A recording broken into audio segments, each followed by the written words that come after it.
오늘 우리에게 주시는 하나님 말씀은 신약성경 사도행전 1장 12절에서 14절입니다.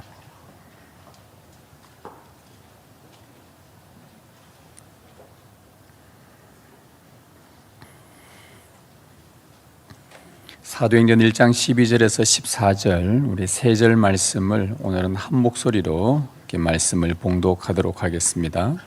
우리 말씀을 같이 읽겠습니다. 제자들이 감람원이라 하는 산으로부터 예루살렘에 돌아오니 이 산은 예루살렘에서 가까워 안식일에 가기 알맞은 길이라.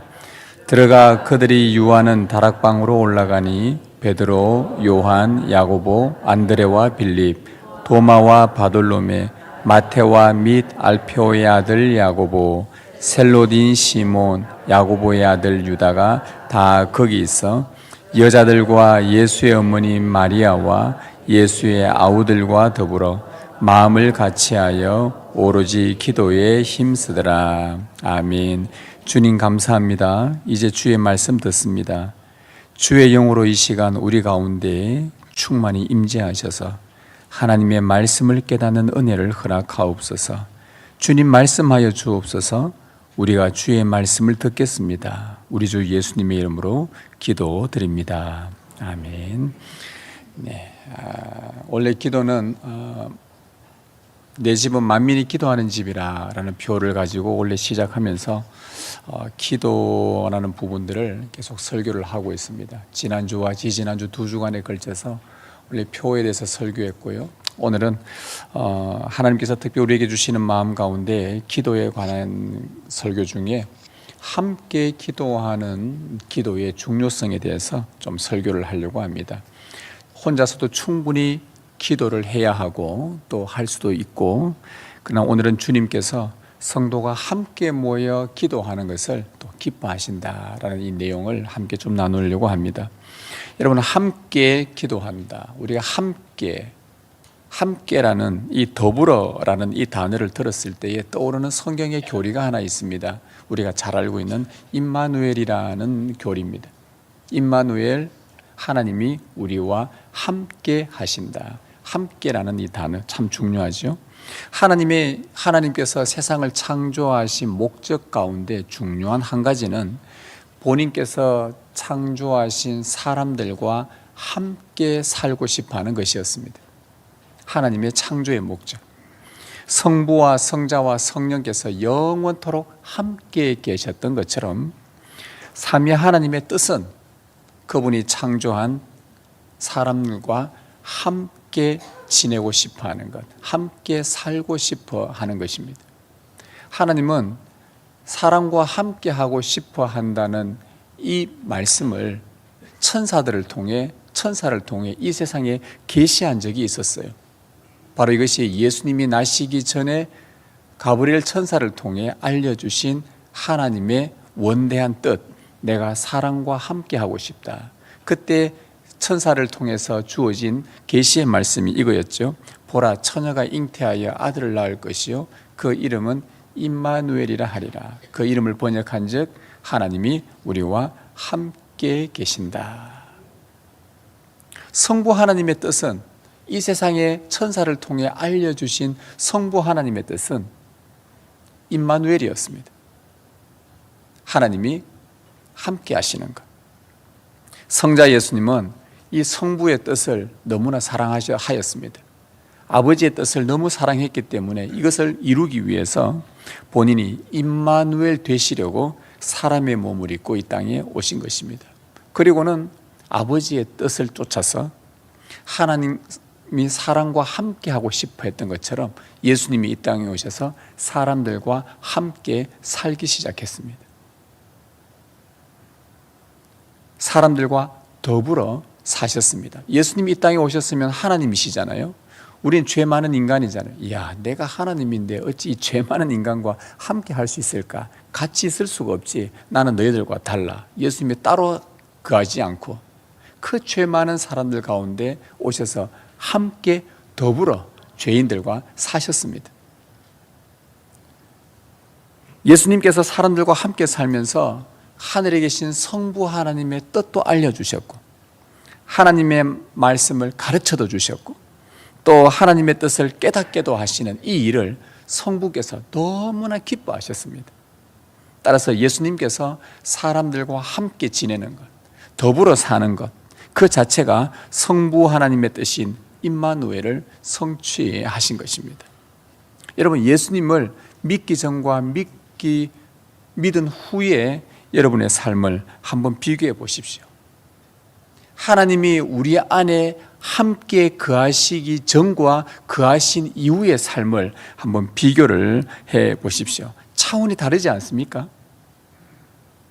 따라서 하나님은 이 임마누엘이 우리 인간에게는 얼마나 큰 축복인지 아셨기 때문에 우리 안에 하나님이 거하시면 그 사람의 삶이 완전 다른 차원으로 바뀐다는 것을 너무나 잘 알고 계셨기 때문에 인간이 살아가는 이유와 목적과 가치와 소망을 발견할 수 있기 때문에 어떻게 해서든 하나님과 함께 계시고 싶어하는 그 하나님의 복을 보여주시려고 인류에게 예수님을 보내신 것입니다. 그리고 예수님과 더불어 살도록 하신 것이죠. 여러분, 제자들은 하나님이신 예수님과 함께 있을 때에 가장 행복했습니다. 3년이라는 세월 동안 예수님과 동고동락하면서 때로는 괴로운 일도 있고 기쁜 일도 있고 힘든 일도 있고 여러 가지 많은 것들을 겪었으나 제자들은 예수님과 함께 있을 때 천국을 경험했습니다. 지금까지 과거에 자신들이 살아왔던 삶과는 도무지 비교할 수 없는 말로 표현할 수 없는 기쁨이 그들 마음 가운데 깊은 곳에서 샘솟아 오르고 있었죠. 천국을 맛보았고 행복했습니다. 예수님과 함께 있을 때에. 그런데 예수님께서 승천할 날이 다가왔어요. 그리고는 제자들에게 얘들아, 내가 이제 곧 떠날 것이다. 그때부터 제자들은 마음이 두려워하기 시작합니다. 불안해지기 시작합니다. 아니 3년간 함께 있었는데 앞으로 평생을 같이 지낼 거라고 생각했는데 예수님이 갑자기 떠나신다고 하니 제자들은 불안했던 것이죠.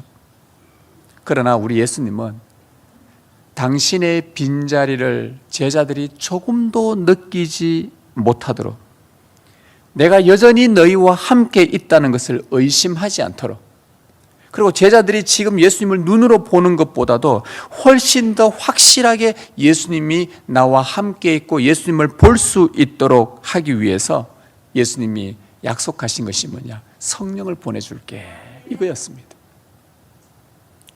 성령님은 하나님의 영이시기에 성부 하나님의 모든 것, 성자 예수님의 모든 것을 통달하시는 분이십니다. 그래서 성천하기 전부터 예수님은 제자들에게 성령에 관해서 자주 말씀하셨어요. 사역 초기 때는 성령에 대해서 자주 말씀 안 하셨는데 십자가에 돌아가시기 그 전부터는 부쩍이나, 특히 요한복음에는 부쩍이나 제자들에게 내가 보혜사를 보내줄게, 내가 너희들을 떠난다. 제자들은 그 말을 다 이해할 수는 없었으나 그때는, 그러나 성령님이 함께 하신다, 예수님이 성령을 약속하셨다, 이 말은 종종 들었습니다. 그래서 예수님은 죽으시고 부활하시자마자 그 두려워 떠는 제자들에게 바로 찾아오셔서 하신 말씀이 뭐였냐? 성령을 받으라. 얼마나 주고 싶었던지. 예수님이 십자가 죽으시고 부활할 때까지가 시간적으로 보면 약 하루 반 정도 걸렸습니다. 그 기간 동안, 그 짧은 하루 반도 제자들은 불안했거든요. 아, 예수가 없으면은 이들은 아무것도 아니구나. 예수님은 얼마나 그 1시간 반 떨어져 있었던 것도 마음이 그랬던지 오시자마자요, 제자들에게 하신 첫 번째 말씀이 뭐냐? 평강이 있으라 라고 하신 다음에 성령 받으라. 이미 예고하신 것입니다. 이미 예고하셨어요. 내가 앞으로 없더라도 이 성령님이 너희 가운데 임하면 너희가 지금 나와 함께 있는 것보다 더 분명하고 선명하게 함께 있다는 것을 경험하게 될 것이다. 이걸 말하고 싶었던 거예요. 그래서 성령을 받으라 라고 하신 이 말씀 속에서 제자들에게는 성령님이 절대적으로 필요하다는 것을 아셨습니다. 여러분, 예수님의 사역을 한번 떠올려 보십시오. 예수님께서 성령 없이 사역하신 적이 있으셨는가? 예수님은요, 이 땅에 태어나기 전에도 성령으로 잉태되셨고요, 이 땅에 오셔서 사역하는 모든 삶 가운데 마지막 승천하실 때까지 성령님이 예수님과 함께하며 예수님의 사역을 적극적으로 도왔던 분이십니다. 자, 세례받고 물에서 올라오실 때에 이제 사역을 시작하려고 할 때에 하늘에서 성령이 비둘기처럼 충만하게 예수님께 임하시죠. 그 이후의 사역들을 보십시오. 마귀의 시험을 받으러 광야로 가셨을 때, 병을 고치실 때, 귀신을 쫓아낼 때, 바다의 광풍을 잠잠케 하실 때, 오병이어로 사람들을 배불리실 때, 십자가에 죽으실 때, 부활하실 때, 사람들에게 말씀을 가르치실 때 성령님은 항상 예수님과 함께 하시며 예수님의 사역에 적극적으로, 예수님의 사역은 성령님의 사역이라고 할 만큼 성령이 하셨습니다. 예수님은 3년간 이루어야 할 모든 구속사역, 인류의 구원을 위해 필요한 모든 구속사역은 성령님으로 말미암아 성취하셨습니다. 성자께서 성부의 뜻을 온전히 이루실 수 있었던 것은 성부 하나님이 보내신 성령님의 역사였습니다. 한마디로 예수님은 성령님이 없이는 사역할 수 없었습니다. 이처럼 삼위 하나님은요, 영원부터 성자와 성령과 성부는 함께 하셨습니다. 매 순간. 여러분, 예수님도, 그 위대하신 예수님도, 하나님의 아들이신 예수님도 성령으로 말미암아 사역하셨다면 여러분, 그의 제자들로 마찬가지 아니겠습니까? 성령을 받으라고 말씀하신 것을 보면 성령의 절대 필요성을 알고 계셨습니다. 자, 예수님도 성령이 함께 하셨고 제자들도 성령이 함께 하셔야 했다면 하물며 그 뒤를 따라 믿음의 길을 걷는 오늘 우리에게도 성령의 함께 하심은 필수이며 가장 우선되어야 하는 일입니다. 여러분들이 주 예수 그리스도를 믿을 때에 믿도록 역사하신 분이 성령님이시고요, 믿고 회심하고 회개하고 돌았을 때에 우리 가운데 임하신 분도 성령님이십니다. 성령님이 임하셨는데 우리는 누구를 믿게 되는가? 누구를 보게 되는가? 예수님을 보게 된다는 말입니다. 왜? 그 성령님은 예수님이 보내신 영이시기 때문에. 그래서 우리가, 믿는 우리가 하나님 앞에 나올 때, 하나님 앞에 기도할 때 제일 먼저 해야 될 기도의 제목은요, 다름이 아니라 성령님을 구하는 것입니다. 오늘 우리가 뭔가 여러분이 기도의 소원과 기도의 제목을 가지고 하나님 앞에 딱 섰어. 이제 무슨 기도하려고 해요? 하나님 아버지 하고는 내 기도 소원을 막 아뢰입니다. 하나님 이것도 임했고 지금 내 상황이 이렇고. 근데 그때에 그 기도하기 전에 먼저 무엇을 기도하냐? 성령 하나님, 제 가운데 충만히 임재하여 주옵소서. 지혜로우신 성령님, 제가 무엇을 기도해야 될지 잘 모르겠사오니 내가 지금 이러이러한 어려운 상황과 위기 가운데 있는데 뭐부터 어떻게 무슨 말부터 해야 될지 아무것도 모르겠습니다. 지혜로우신 성령님, 저에게 지금 임재하셔서 제가 무엇을 기도해야 될지, 무엇을 하나님께 아뢰어야 될지를 가르쳐 주옵소서. 성령을 구하는 것이 우리 믿는 자들에게 가장 첫 기도의 제목입니다. 이것이 우리의 기도 자세죠. 여러분, 오늘 본문은 성령을 구하는 교회의 기도하는 모범을 보여주는 내용입니다. 초대교회의 첫 공식적인 기도 모임입니다. 오늘 본문이. 여기서 우리에게는 배울 것이 분명히 있습니다. 공식적으로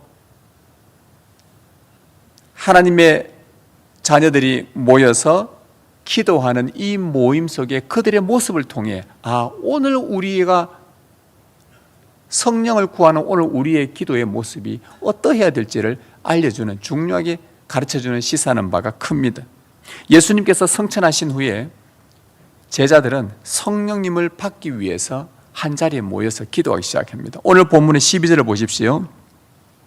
제자들이 감람원이라 하는 산으로부터 예루살렘에 돌아오니 이 산은 예루살렘에서 가까워 안식일에 가기 알맞은 길이라. 13절에 들어가 그들이 유하는 다락방으로 올라가니 베드로, 요한, 야고보, 안드레와 빌립, 도마와 바돌로메, 마테와 및 알페오의 아들 야고보, 셀로딘 시몬, 야고보의 아들 유다가 다 거기 있어. 14절, 여자들과 예수의 어머니 마리아와 예수의 아우들과 더불어 마음을 같이하여 오로지 기도에 힘쓰더라. 15절, 모인 무리의 수가 약 120명이나 되더라.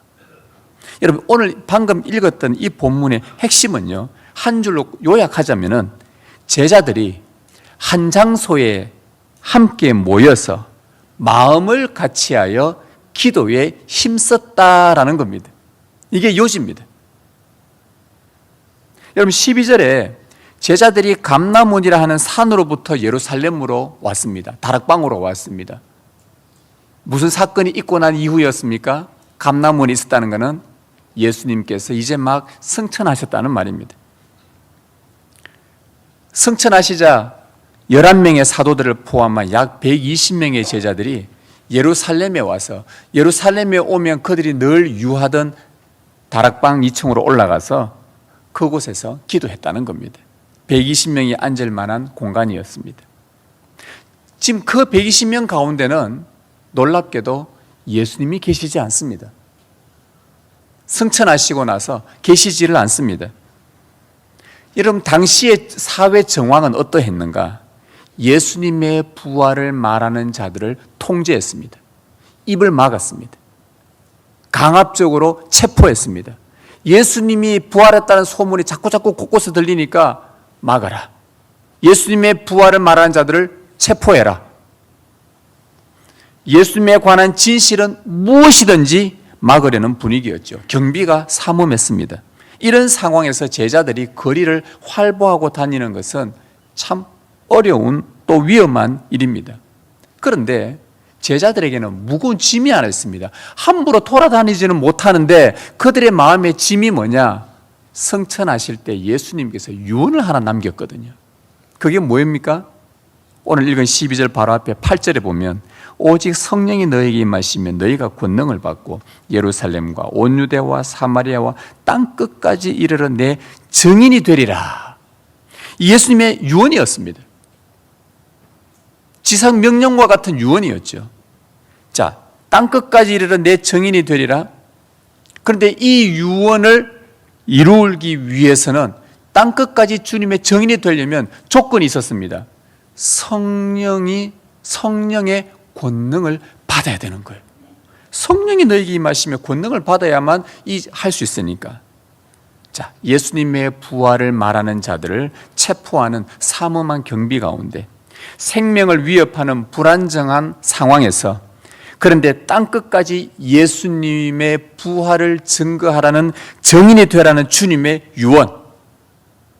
그런데 예수님이 함께 계셨으면 그나마 힘이라도 얻을 건데 예수님이 계시지 않는 상태, 이런 분위기에서 주님의 유언을 이루기 위해 제자들을 도와줄 절대적으로 필요한 것은 무엇일까요? 예수님이 약속하신 보혜사 성령님이었습니다. 그래서 이 제자들은 모여서 무엇을 기도했을까요? 성령의 권능이 임하기를 기도했던 거예요. 초대교회 첫 공식 모임에서 그들이 기도했던 첫 번째 제목은 다름이 아니라 성령의 권능이 임하게 해주소서. 이게 기도였어요. 예수님께서 제자들과 함께 계실 때 이런 말씀을 하신 적이 있었습니다. 진리의 성령이 오시면 그가 너희들을 모든 진리 가운데로 인도하시리라. 무슨 말씀입니까? 진리의 성령이, 다시 말하면 누구의 영입니까? 예수님의 영입니다. 예수님의 성령이 오시면 제자들은 바로 진리이신 예수님께로 인도될 것이다 라는 말입니다. 예수님이 안 계시는데, 승천하셨는데 진리의 성령이 오시면 그들을 예수님께로 인도해 주신다. 예수님이 늘 함께 있는 것처럼 확신을 주시고 예수님을 육체의 눈으로 볼 때보다 더 분명하게 우리 가운데 거하시는 것을 나타내 주실 것이다. 이게 성령의 임재였단 말이죠. 그래서 성령을 구할 수밖에 없었던 것입니다. 성령님이 오셔야만 권능을 받을 수 있었고, 권능을 받아야만 그들을 위협하는 그 세력 앞에서도 예수님의 증인으로 부활을 증거하는 담대하게 주님의 증인으로 살아갈 수 있었던 것이죠. 그래서 제자들은 성령의 권능을 간절히 구했습니다. 오늘 우리도 마찬가지입니다. 우리가 살고 있는 이 시대는 예수님의 진리를 부정하는 시대, 거부하는 시대에 우리가 살고 있습니다. 예수님이 진리입니다. 예수님이 구원자이십니다. 그분이 인간을 사랑하셔서 구원하기 위해 하나님이시지만 사람 몸을 입고 오셨습니다. 그분이 당신을 위해 십자가에 죽으셨습니다. 우리를 위해 부활하셨습니다. 승천하셨습니다. 후에 온 세상을 심판하기 위해 다시 오실 유일한 주님은 예수 그리스도십니다라는 이 진리가, 이걸 세상에 전할 때에 얼마나 거부당하고, 지금도 지구촌 곳곳에서는 이 예수님의 이름을 전함으로 인해 죽임을 당해야 되는, 순교를 당해야 되는, 지금도 그런 곳이 이 세상에는 많습니다. 그럼에도 이 거부하는 시대에도 예수님이 진리요, 구원이요, 부활이요, 생명이라고 증언한다. 주님의 증인이 되어야 되지만 참 어려운 일이죠. 그럼에도 우리에게 맡겨진 예수님의 증인이라는 주님의 유언을 성취하기 위해서는 오직 성령의 권능으로만 가능하기에, 우리가 기도할 때마다 먼저 구할 것은 성령의 능력이라는 것, 권능이라는 것, 성령의 충만한 임재라는 것을 잊지 않기를 바랍니다. 우리가 오늘 이 예배 자리에 왔을 때에 여러분 제일 먼저 기도할 제목이 뭐겠습니까? 성령 하나님, 우리의 모임 가운데 충만히 임재하셔서, 그분이 성령이 임재해야, 가득해야 우리의 입술에서 그분을 찬양하게 될 것이고, 그분 앞에 기도하게 될 것이고, 그분의 말씀을 들을 수 있는 귀가 열릴 것이고요. 성령을 구하는 일이었습니다. 성령님이여 권능으로 우리에게 임하여 주옵소서라고 기도하기를 잊지 않기를 바랍니다. 이 성령의 권능을 받기 위해서 제자들이 모였는데, 120명이 모였는데, 그들이 성령의 권능을 위해 그들이 취했던 행동이 두 가지가 있었습니다. 하나가 뭐였냐? 더불어, 14절에 더불어 다락방에 모였습니다. 더불어. 두 번째는 마음을 같이하여, 더불어 기도했고 마음을 같이하여 기도를 했다는 겁니다. 여러분 13절에 보면 11명의 사도들의 명단이 나옵니다. 14절에는 예수님을 따랐던 여인들이 나오고, 예수님의 모친 마리아도 나오고, 예수님의 아우들, 동생들이 나옵니다. 약 120명입니다. 그들이 예수님의 승천을 보고 난 이후에 너희가 성령의 권능을 받으라야 된다라고 해서 그들이 그 이후로 이럴 수도 있지 않겠어요? 아, 성령 권능 받아야 되구나. 각자 자기 집에 돌아가서 혼자 성령 주시옵소서라고 기도할 수 있지 않겠어요? 그럴 수도 있습니다. 그런데 그들이 120명이 혼자 각자 기도하지 않고 한 장소에 함께 모였어요. 한 장소에. 왜 모였는지 성령의 어떤 인도하심이 있었지 않겠습니까? 한 자리에 함께 모였어요. 성령의 권능을 받기 위해서, 예수님의 증인이라는 중차대한 사명을 감당하기 위해서 함께 모여 기도했다는 것입니다. 그들은 이 사회, 이 12명의, 그리고 다른 여인들 전체 120명은 신분과 성별이 서로 다릅니다. 심지어 그냥 유대인들도 있었지만 다른 사람들도 섞여 있었습니다. 인종이 다릅니다. 나이도 서로 달라요. 성향도 달라요. 기질도 달라요. 외모도 달랐어요. 그런데 한 곳에 모여서 기도했습니다. 성령의 권능을 받아야 한다는 그 목적을 위해서 서로 다른데도 함께 한 곳에 모여 기도할 수 있었던 것입니다. 서로 다른 사람들이 한 곳에 모여서 기도한다. 여러분 이거 쉬운 일 아니잖아요. 혼자 기도한다고 해서 성령의 임재가 없는가? 그렇지 않습니다. 성경에 보면 베드로도 하나님 앞에 홀로 기도할 때에 성령이 임했고요. 바울도 혼자 기도할 때 성령이 임했습니다. 혼자 기도하는 것이 지금 뭐 문제가 있다 그 말 하는 게 아니라 혼자서 여러분 성령을 구하셔야 됩니다. 그러나 오늘 이 말씀이 우리에게 알려주는 바, 초대교회의 공식 첫 기도 모임이 혼자가 아니라 함께 더불어였다는 것은 오늘 우리에게 시사하는 바가 큽니다. 초대교회 공식 첫 기도 모임처럼 교회가 중요한 사역을 앞두고 기도할 때는 분명 하나님의 뜻이 있습니다. 구약 시대에도 한 나라가 전체 위기 가운데 빠졌을 때 이거는 하나님의 놀라운 역사가 필요하다 할 때는 다 모여라. 어린아이도 다 모여라. 남녀노소 할 것 없이 다 모여라. 우리가 한 곳을 정해놓고 그곳에 모여서 우리 하나님 앞에 부르짖자. 하나님의 능력이 나타나도록 우리를 도우시도록 기도하자 할 때의 성경에는 항상 중차대한 사역을 앞두고는 함께 한 자리에 모였습니다. 그럴 때에 여러분들 마음속에는 모이기를 패하는 어떤 사람들의 습관들처럼 하지 말고 히브리서 말씀에 마지막 때가 될수록 모이기를 싫어하는, 모이기를 패하는 어떤 사람들처럼 습관을 쫓아 그렇게 하지 말고 예수님의 증인으로서 지금 이 시대를 살아가야 될 우리에게 이 위대한 사명을 감당하기 위해 성령의 권능이 절실히 필요한 지금 우리는 함께 이렇게 공예배로 모여서 하나님 앞에 기도로 올려드리고, 기도회로 함께 모여서 기도로 올려드리고, 함께 사랑방으로 모여서 기도하는 이 일은 성령님께서 우리에게 요청하는 일입니다. 매우 중요한 일이에요. 중요한 일입니다. 성령의 권능을 받기 위해 제자들이 취한 두 번째 행동은요, 첫 번째가 더불어 함께 한 장소에 모였다면, 두 번째는요, 마음을 같이 하여였습니다. 마음을 같이 한다. 마음을 같이 한다. 여러분, 세상에서 가장 힘든 일이 무엇일까요? 제가 방금 말했습니다. 여러분, 제자들이 두 번째 행동이 마음을 같이 했다. 세상에서 가장 힘든 일이 뭘까요? 나와 저 사람이 마음을 같이 하는 것. 정말 힘듭니다. 가장 힘든 일입니다. 이거 해결되면 이 지구촌에 평화가 금방 찾아옵니다. 이 나라와 저 나라 간에 서로 이익을 위해서 서로 계속 다투고 협상하고 합니다.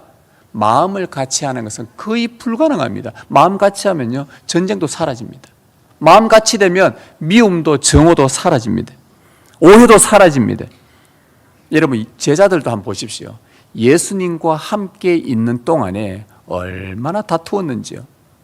예수님도 생각했을 거예요. 제가 뭐 예수님이 안 돼봐서 모르지만 성경을 읽다 보니까 예수님, 우리가 요즘 그 그림에 나오는 거 있잖아요. 예수님 그림, 뭐 조상화 같은 거 나오는, 그게 진짜 예수님은 아니지 않습니까?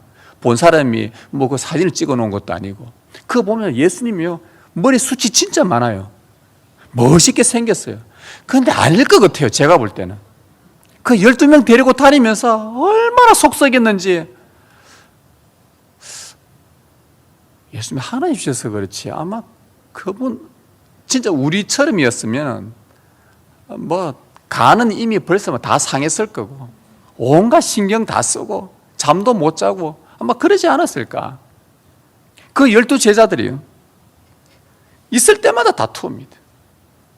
심지어 그 중에는 마음속에 3년 동안 같이 따라다녔는데도 내가 저 제자보다 내가 좀 더 낫지 않느냐.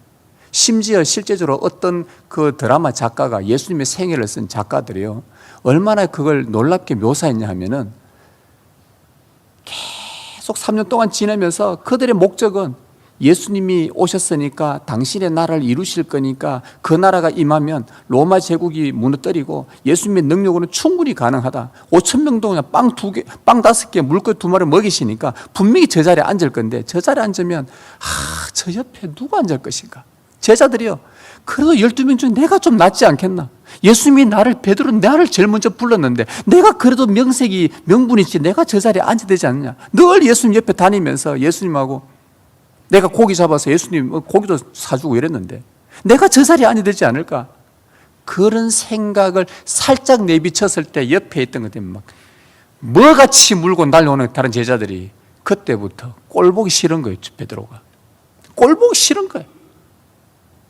그러니까 그들이 일어나가지고 쥐가 뭔데? 자기가 뭔데? 그러면서 미워하고 무시하고 예수님이 돌아가시기 전까지도 그러고 있었으니 예수님이 얼마나 고민이 많았을까라는 생각도 한번 해봤습니다. 살아온 환경 다르고 자란 배경이 다르고 기질과 성격 다르다 보니 3년을 함께 해도 서로를 이해하는데 얼마나 어려움이 많았는지요. 그러나 초대교회의 공식 첫 기도 모임이 우리에게 보여준 것은 뭐냐?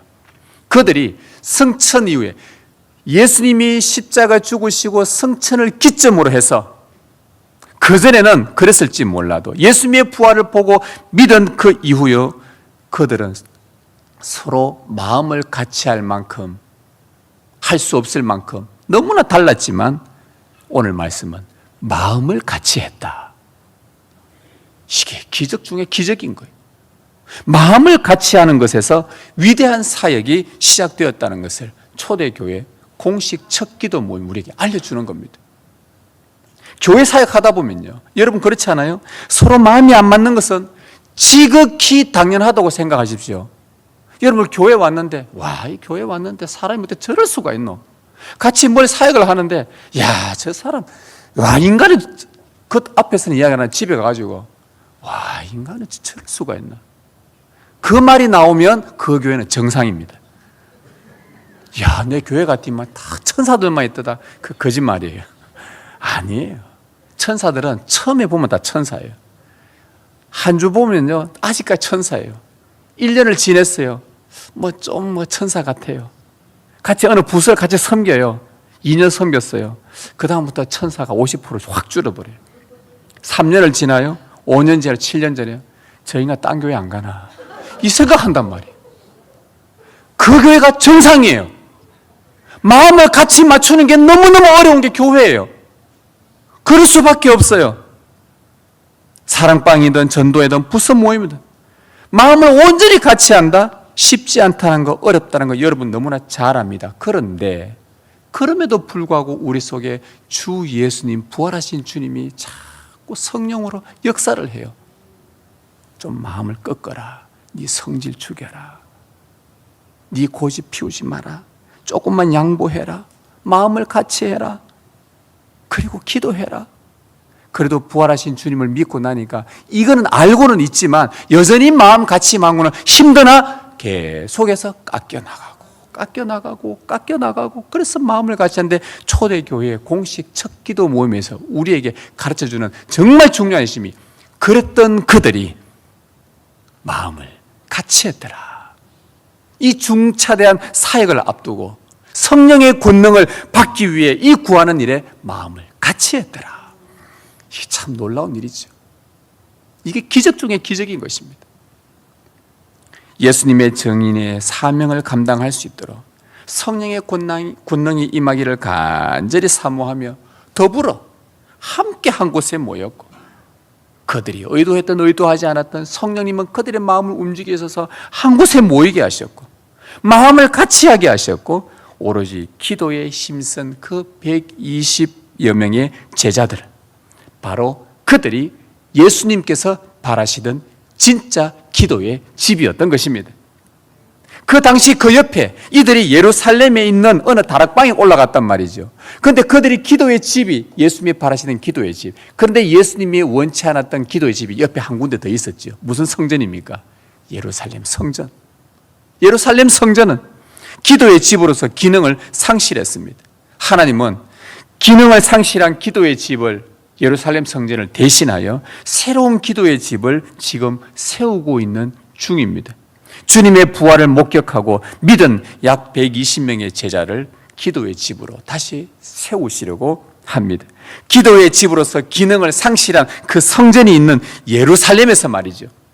금만 화려한 예루살렘 성전을 대신하여 비록 모습은 초라하더라도 그 옆에 성령의 권능이 임하는 기도의 집, 믿음의 동료들과 더불어 모인 기도의 집, 마음을 같이 하는 기도의 집이 세워지는 중입니다. 같은 장소 예루살렘에서 한 곳은 기도가 무너지는 집이고 하나는 기도가 세워지는 집, 대조를 이루고 있습니다. 여러분, 무엇이 살아있는 공동체입니까? 무엇이 살아있는 공동체 교회입니까? 서로 달라도, 많이 달라서 때론 다투기도 하고 때론 의견이 맞지 않아 마음이 힘들기도 하고, 때론 추구하는 방향이 달라서 얼굴 보기가 불편하기도 하고, 그럼에도 주 예수님의 십자가와 부활을 믿고 사랑하며 믿음으로 살고자 한다면 이곳에 성령의 권능이 임하기를 바라며 함께 모여 기도하는 집으로 만들어가는 것, 이것이 살아있는 공동체인 것입니다. 서로 다르지만 마음을 같이하여 기도의 집으로 세워가는 것, 이것이 살아있는 공동체입니다. 오로지 성부 하나님의 뜻이 이루어지기 위해 기도에 힘쓰는 집, 그것이 살아있는 교회 공동체입니다. 이 일에 여러분 모두가 함께하기를 소망합니다. 그럴 때에 성부와 성자께서 보내신 성령님의 권능이 하늘로부터 우리 모임 가운데 충만히 임할 것입니다. 성령이 우리 가운데 임하시면 우리에게는 놀라운 일이 벌어집니다. 다락방에 모여있던 120여 명의 사람들에게 성령의 권능이 임하자 얼마나 놀라운 일이 벌어졌습니까? 성령이 임하자 그들은 그 소심했던, 두려워하고 무서워했던 그 제자들이 담대하게 밖을 나가서, 활보하면 체포되는데도 밖을 나가서 예수님의 부활을 증거를 합니다.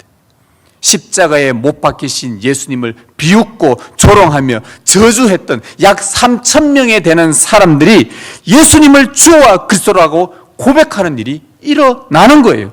그것도 마음에 찔림을 받은 사람들이 회심하고 세례받고 주 예수님의 부활을 믿는 것을 목격하게 된 것입니다. 얼마나 담대하게 예수님의 부활을 외쳤던지, 예수님의 증인이 되었던지, 차이가 뭐였습니까? 그 이전과 지금의 차이, 그 사이에 무엇이 온 것밖에 없습니까? 성령의 권능이었습니다. 성령의 권능을 위해 간절히 기도했던 그들에게 나타난 역사, 예수님의 증인이었어요. 담대하게 살아갑니다. 이 시대가 교회를, 예수 믿는 사람들을 어떤 방식으로 핍박하더라도 주 예수 그리스도 앞에 그분의 증인으로 담대하게 살아갈 수 있는 것은 성령의 능력입니다. 성령이 우리 가운데 임하는 것입니다. 여러분, 베드로 같은 경우도 보십시오. 자기를 체포하고 죽이려는 자들 앞에서 얼마나 담대하게 예수님의 증인이 되었습니까? 얼마 전까지만 해도 예수님이 체포될 때 베드로가 어떠했어요? 겁먹고 두려워하고 도망갔고, 심지어 여자아이가 너 예수님을 따라다니는 제자 같았는데 무슨 소리 하노? 야야, 나는 예수님 모른다. 저주까지 해버리는, 그렇게 두려워했던, 도망갔던 그가 지금은 자기를 위협하는 그 권세자들 앞에서 당당히 서서 뭐라고 말합니까? 사도행전 4장에 하나님 앞에서 너희 말을 듣는 것이 하나님의 말씀 듣는 것보다 옳은가 너희가 판단해라 하면서 얼마나 당당하게 그들 앞에서, 이건 제 목숨 내놓는다는 말 아니겠습니까? 어디서 그런 담대함이 나왔냐는 것이죠. 어디서 그 위협하는 세력 앞에서 담대하게 주님의 증인으로 살아갈 수 있게 했던가? 무엇이 그를 그토록 담대하게 했던가? 그렇게 나약하고 도망갔던 그가 왜 이렇게 담대할 수 있었던가? 똑같은 그 세력 앞에서 그것은 성령님의 권능이었던 것입니다. 교회의 기둥 같았던, 그 이후에 사도행전 이야기 보십시오. 교회의 기둥 같았던 야고보가 순교를 당합니다. 교회가 두려워 떨었습니다. 야, 야고보가 순교당했다. 어떡하냐? 그런데 갑자기 교회의 기둥이었던 베드로까지 체포가 되어버립니다. 그때의 사도행전 12장은 놀라운 한 절을 기록해 놓습니다. 뭐냐? 교회가 함께 모여 기도하였더라. 이 구절을 딱 기가 막히게 적어 놓았어요. 함께 한 장소에 모여 마음을 같이하여 기도를 했는데 놀랍게도 베드로가 살아서 돌아왔습니다. 살아서 돌아와서는 베드로가 어떤 일이 있었는지 그 상황을 쭉 설명을 하니 그때 온 교회가 기뻐했다고 성경은 기록합니다. 여러분, 그 베드로에게 성도들이 누구였겠습니까? 치열한 영적 전투에서 천군만마들이었습니다.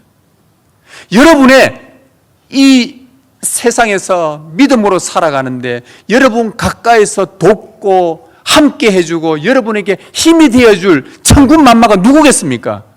여러분과 함께 기도하고 함께 성령의 권능이 임하기를 소망하면서 함께 손잡고 마음 같이하며 걸어가자고 했던 그들이 바로 여러분에게 영적 전투의 천군만마인 것입니다. 담대하게 주님의 증인으로 살아가게 하는 힘의 원동력이 거기서 또 나와요. 사랑하는 성도 여러분, 전쟁에서 홀로 싸우는 군인은 없습니다. 전쟁이다! 돌격하라! 할 때 혼자 무장 딱 시켜서 나가라! 너 혼자 우리 뒤에서 있을게! 나가라! 혼자! 없습니다. 전쟁할 때는요, 혼자 싸우는 군인은 없습니다. 전 군대를 무장시킵니다. 함께 무장시킵니다. 영적 전투에서 홀로 싸우는 군사는 없습니다. 교회는 함께 모여 마음을 같이하여 기도로 무장하는 것입니다. 전도서에서 말하지요.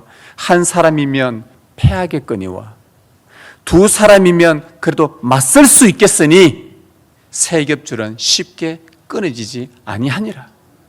교회의 아름다움이 뭡니까? 교회가 아름답다는 것이 무엇입니까? 믿음의 동료들이 더불어 마음을 같이하여 하늘을 향하여 손을 들고 기도하는 모습, 교회의 아름다움입니다.